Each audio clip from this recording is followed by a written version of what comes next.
Hi, everyone. I'm Sabrina, a wills and estates lawyer at Varity Law. When writing their wills, many people ask me whether the executor and the beneficiaries need to sign off on it. The answer is no. Only the person writing their will, the two witnesses who are not beneficiaries were their spouse, and one lawyer need to sign off on it. However, you do need to check with the executor to ensure they're willing to take the job when you pass. Now, the executor have a very big job. Their six main duties include apply for court or probate approval to unfreeze the inheritance, setting up an estate account with the bank, gathering all of the deceased assets, paying out all of the deceased debt, filing and paying the estate administration taxes and the deceased terminal income taxes, and finally, accurately distributing the net inheritance to the correct beneficiaries.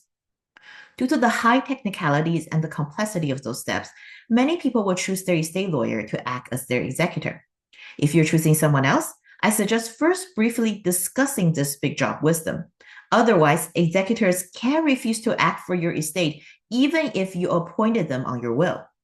With beneficiaries, I suggest avoid giving them complex types of inheritance, such as investment properties and companies.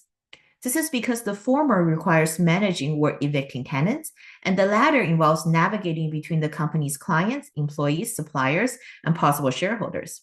If you are leaving those assets to them, it may be a good idea to have a talk with them first. I have seen multiple beneficiaries arguing over whether to keep or sell investment property and if they should continue operating the business or close it down immediately.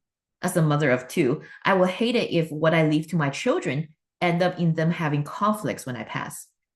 If you don't want to have those conversations with beneficiaries or don't want to let them know they will be getting an inheritance from you, then I suggest simplifying your estate to principal residence and bank accounts. You can make a plan to sell investment properties, companies, and other complex asset types during your lifetime.